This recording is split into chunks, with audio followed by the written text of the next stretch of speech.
Hello tout le monde et bienvenue sur le 4e épisode de cette série dédiée à l'architecture fictionnelle.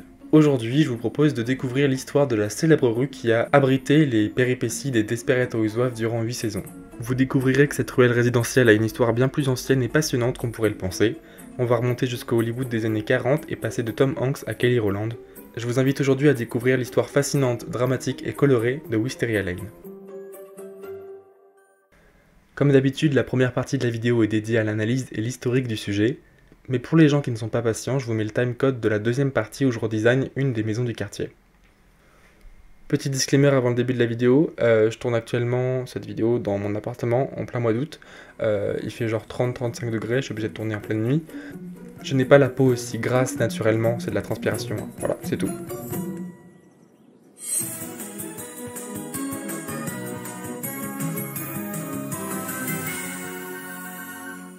Qu'on ait été un fan de la première heure, qu'on continue de regarder les rediffusions sur M6, ou qu'on ait simplement subi un membre de notre famille qui voulait pas nous rendre la télécommande, on a tous en tête les maisons colorées, les jardins fleuris et les caractères mémorables des femmes qui habitent Wisteria Lane.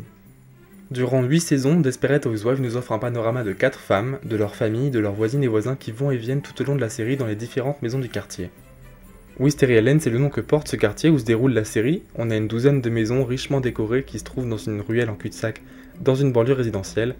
Le nom de la rue vient d'ailleurs des glycines qui décorent les maisons et qui se disent Wisteria en anglais. Et avant de faire le tour du propriétaire, je vous propose une petite page d'histoire. Ce que nous appelons dans la série Wisteria Lane est en fait une rue qui sert de studio de tournage en extérieur et qui est située au studio Universal en Californie. Cette rue s'appelle en réalité Colonial Street et son histoire commence avec quelques films, La case de l'oncle Tom de 1927, Tout à toi de 1941 et So Goes My Love de 1946 pour ne citer que. Pour tous ces films, Universal a conçu des décors, des façades de maisons pour les tournages qui se faisaient souvent dans les hangars pour des questions d'éclairage et de météo. Tous ces décors sont après chaque tournage démontés et stockés dans des réserves et ne sont sortis qu'en de rares occasions. En 1950, ces maisons de poupées grandeur nature sont réassemblées et regroupées autour d'une même rue au nord des studios Universal. Colonial Street prend alors forme. En partant de l'ouest, nous trouvons un immense manoir avec un parc, le Colonial Mansion, qui donne son nom à la rue. En continuant, on découvre un décor de banlieue résidentielle huppée avec certaines maisons dans un style tantôt victorien, tantôt colonial, qui doivent déjà vous évoquer quelque chose.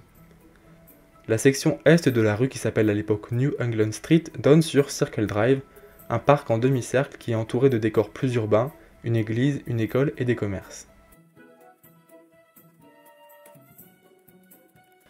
En 1964, Universal ouvrira ses studios au public et Colonial Street deviendra une des attractions principales du parc. On retrouve sur le poster publicitaire de l'époque notre manoir, notre rue ainsi que Circle Drive qui se trouve à proximité d'un quartier industriel et d'un centre-ville. Fort de ce succès, le parc se désistera de ses décors industriels pour y aménager de nouvelles maisons coloniales. Dès l'année suivante, on voit apparaître ces changements sur les nouvelles publicités.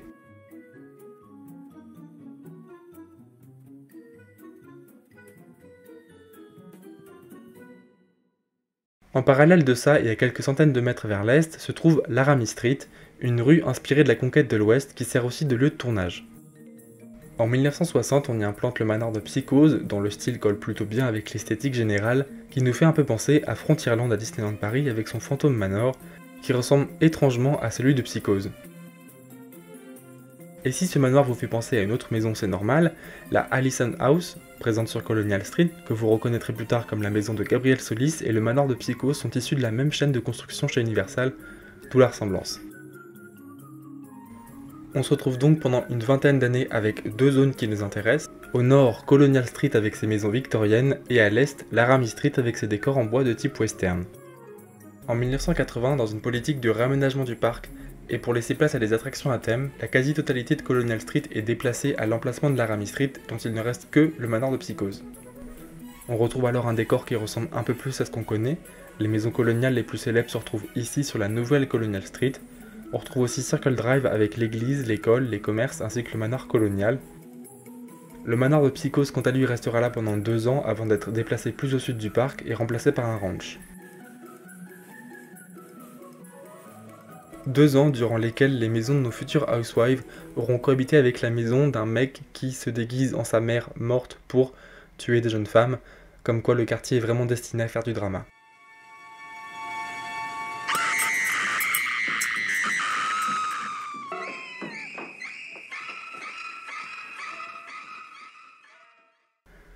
La majorité des maisons qui se trouvent là à cette époque, on les connaît, surtout la partie au nord. On retrouve la maison de Gabriel, la maison de Suzanne, la maison de Lynette, qui sont certaines des maisons les plus anciennes du studio. On retrouve aussi la maison de Marie-Alice à cet emplacement qui ne sera pas son emplacement définitif. On peut avoir un aperçu réduit de l'apparence de la rue dans les années 80 grâce au film de Tom Hanks, Les Banlieusards, qui raconte l'histoire de Ray, un mec qui enquête sur les Koplek, une famille étrange qui habite dans la maison délabrée à côté de chez lui.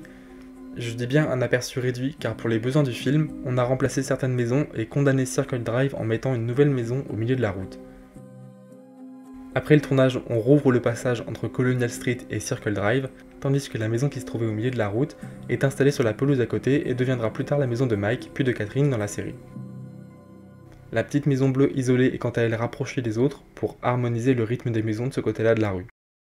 À la fin des années 90, les deux maisons principales du film de Tom Hanks sont détruites. Celle de Tom Hanks est remplacée par la maison de Marie-Alice, qui avait été mise de côté pendant le tournage, et celle des Koplek, la maison délabrée, est remplacée par une belle maison bleue pour le tournage de la série Providence. On se retrouve donc au début des années 2000, et Colonial Street est choisi pour être le lieu de tournage d'une série plutôt prometteuse.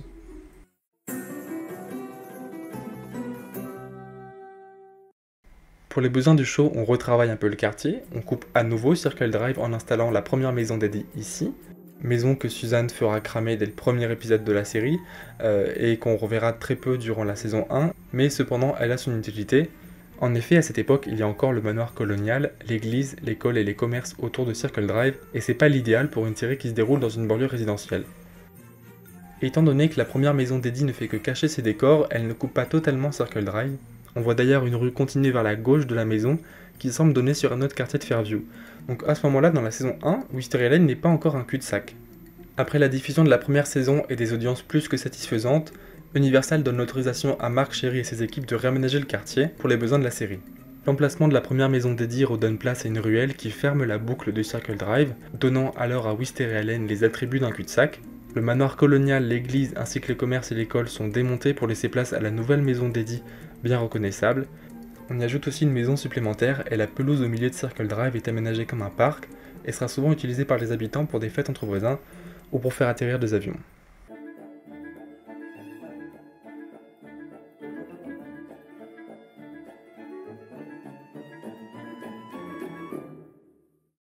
A ce jour, Colonial Street compte pas moins de 16 maisons, mais je vais me concentrer sur les 11 maisons qui sont vraiment visibles durant la série, et les autres passeront à la trappe.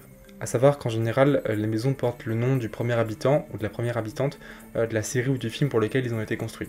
Je vous parlais tout à l'heure de la Allison House, elle a été construite en 1946 pour le film So Goes My Love.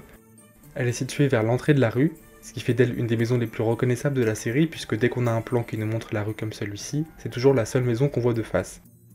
Elle fait partie des maisons du studio qui ne sont pas que 4 murs vides, puisqu'elle est déjà équipée de l'entrée et du séjour, ce qui est pratique puisque 3/4 des scènes dans cette maison se déroulent dans ces pièces. Les autres lieux comme la cuisine ou la chambre sont tournés en studio, et les quelques scènes où on voit l'arrière de la maison avec le jacuzzi sont en fait tournées dans une vraie maison à Los Angeles.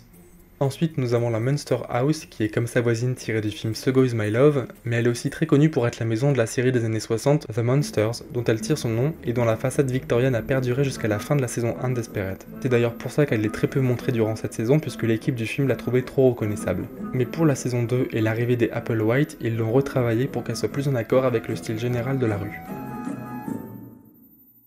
La Johnson House, qui sert de décor à la maison de Suzanne, est quant à elle tirée du film All That Heaven's Allows de 1955. Elle sert de décor au personnage joué par l'acteur Rock Hudson, qui est un jardinier dans le film. Ça se ressent un peu dans la façade, on a plus l'impression d'avoir une maison de campagne ou un chalet. Elle est aussi moins impressionnante que les autres, mais elle reste chaleureuse. C'est sans doute pour ça qu'ils y ont installé Suzanne, qui est la plus pauvre des 4 housewives. Elle est, comme la maison des Solis, équipée d'une entrée, d'un séjour et d'une cuisine, le reste des pièces étant tourné en studio. Nous avons ensuite la Dana House, la maison d'escabeau qui est tirée du film musical Nice Girl de 1941, ce qui fait d'elle la maison la plus ancienne de ce studio. Elle n'est cependant pas aménagée à l'intérieur, donc toutes les scènes qui s'y déroulent sont tournées en studio. En revanche, elle a un jardin à côté de la maison ainsi qu'une extension et un garage avec un étage, ce qui fait d'elle la maison parfaite pour un scénario de famille nombreuse. On continue vers le parc et on tombe sur la maison d'Eddie. La maison porte son nom puisqu'elle a été construite pour les besoins de la série en 2005 pour la saison 2. Toute rose, elle peut se payer le luxe d'avoir une maison complètement équipée avec un étage fonctionnel. Elle est en revanche la porte d'entrée du parking du studio. Juste à côté, nous avons la Bubble House, elle aussi construite en 2005, mais elle est très peu utilisée durant la série, on ne sait même pas qui y habite. En revanche, on connaît l'habitante de la maison suivante, la doyenne de la rue Karen McCloskey. La maison présente dans la saison 1 à 3 est détruite en 2007 après le passage de la tornade et reconstruite dans une autre version. C'est assez ironique que ce soit une tornade fictive dans la série, du coup qui induise la recréation d'un décor qui est bien réel.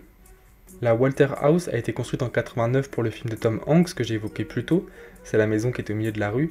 Sans vrai style dans les premières saisons quand elle est habitée par Mike Delfino, c'est avec l'arrivée du personnage de Catherine Mayfair dans la saison 4 que la maison a droit à une déco plus artisanale, beaucoup de bois, des couleurs assez chaudes et sombres. L'intérieur a été éclairci dans la saison 5 puisque la vie du personnage était beaucoup moins mystérieuse, c'est dire à quel point la couleur des murs et les maisons influent vraiment sur le caractère des personnages.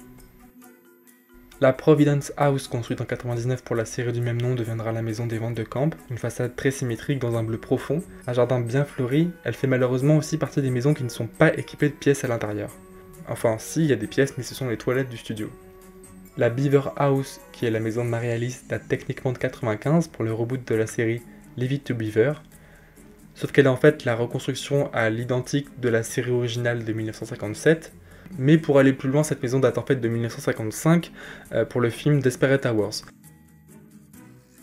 Et la dernière, connue sous le nom de Cromwell House, construite pour le film One Desire de 1955 avec la très jeune Natalie Wood, elle est la maison de Martha Hubert, qui est la voisine qui découvre le corps de Marie-Alice après son suicide. Malgré un rez-de-chaussée totalement aménagé, la maison n'est que très peu utilisée durant la série. Tout comme la Delta House, la Drew House, la Corner House, la Seven Gable House ou le Chicken Ranch qui se trouve à l'entrée de Colonial Street, toutes ces maisons ne sont visibles que dans les rares scènes où on nous montre les voisins du quartier, souvent en introduction d'épisode. Cependant, la Corner House étant l'une des seules de ces maisons équipées d'un intérieur, elle abrite tout le staff de sécurité et sert de point de contrôle durant les tournages. La forme de Colonial Street n'est pas anodine non plus, on se rend compte que la rue n'est pas vraiment droite, mais forme plutôt une sorte de vague qui se termine par le rond-point. Alors cette esthétique, elle est très présente dans les quartiers résidentiels aux États-Unis, mais c'est aussi très utile ici pour éviter les points de fuite. En effet, la succession de virages coupe totalement la vue à la sortie de la rue. De cette façon, aucun fan ne peut deviner que derrière la maison de Gabrielle se trouve le très chic ranch à poulet, ou que si Eddie ratait son virage au rond-point, elle finirait en bas de la colline dans les décors de la série The Good Place. Durant la série, en dehors de quelques petits réaménagements, l'apparence générale du quartier reste la même jusque dans la dernière saison qui s'est terminée en 2012. Cela fait déjà 10 ans que la série s'est terminée et Colonial Street n'a presque pas bougé. Les fleurs ont été retirées et certaines façades repeintes, mais ça reste Wisteria Lane.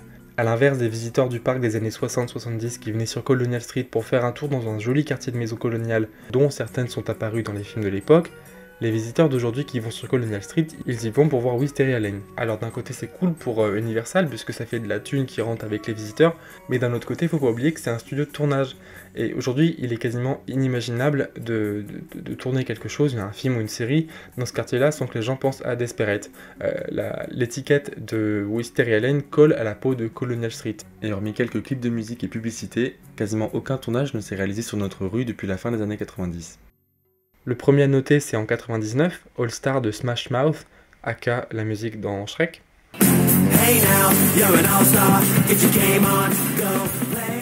On a ici un Colonial Street très pop et très saturé. La même année, Offspring tourne une partie du clip de Why Don't You Get a Job dans notre rue, bien plus épuré cette fois.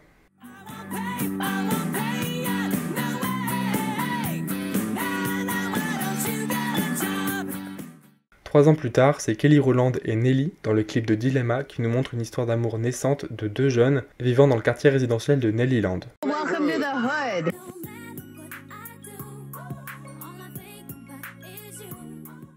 Ces 3 clips et quelques autres que j'ai pas mentionnés, ils ont été tournés dans le quartier avant le tournage de Desperate Housewives. Après le tournage de la série, il n'y a que 2 musiciens qui sont venus faire un clip ici, c'est Michael Bublé et Mel B.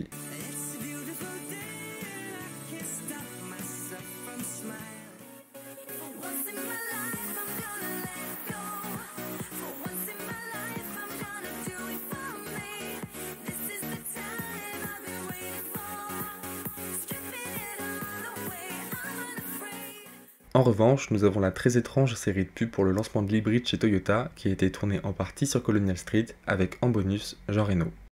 Hey, takécopter.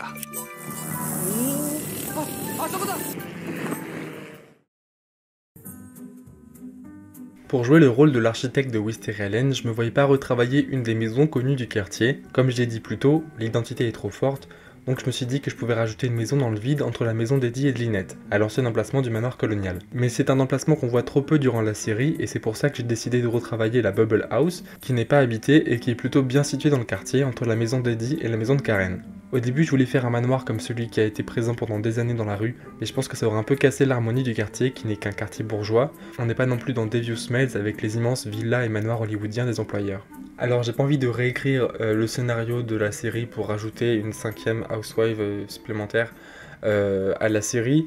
J'ai juste fait une maison qui correspondait à peu près au code des maisons qui se trouvaient dans le quartier, tout en ayant un caractère bien précis et une identité un peu différente des autres. On a donc une maison inspirée des fermes du sud des États-Unis. Étant donné que les maisons de Wisteria Lane ont toutes des origines assez hétéroclites, je me suis dit pourquoi pas. On a donc 2 niveaux avec un grand grenier. On a un porche qui habille la façade. Ça c'était indispensable, toutes les maisons du quartier en ont un.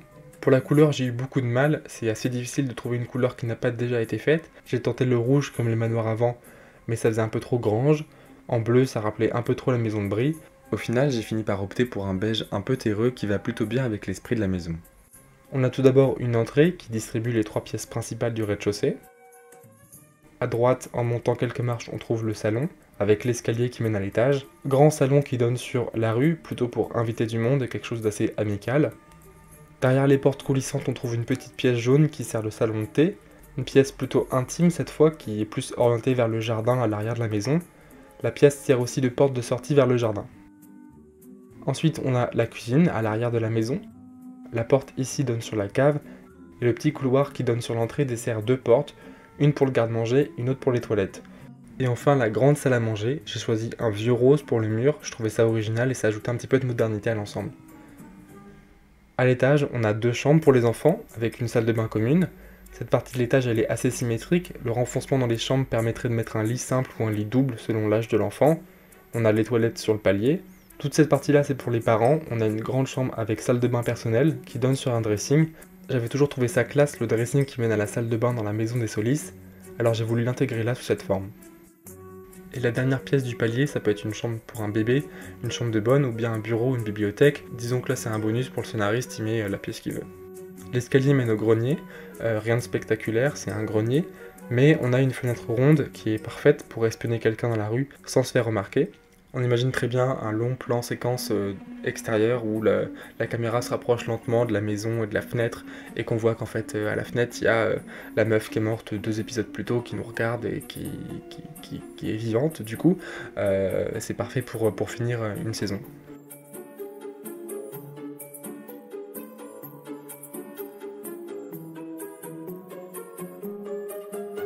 Ce qu'on peut tirer de tout ça, c'est l'impact de Desperate dans la culture pop, près de 10 ans après la fin de la série. Les mèmes tirés de la série sont toujours aussi présents sur Twitter, le débat de quelle est la meilleure maison est toujours vif, alors qu'on sait tous très bien que c'est la maison de Brie. Et on peut voir à quel point la fanbase est toujours présente, en voyant l'impact qu'a eu la suspicion d'un retour de la série en janvier dernier.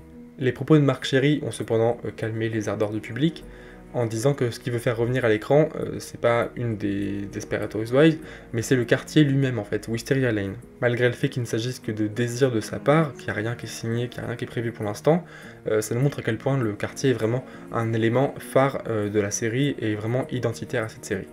C'est la fin de cet épisode, si vous avez apprécié, n'hésitez pas à lâcher un petit like et à partager la vidéo, ça me ferait vraiment plaisir et ça m'aiderait beaucoup à trouver mon public sur YouTube, qui n'est pas une chose facile.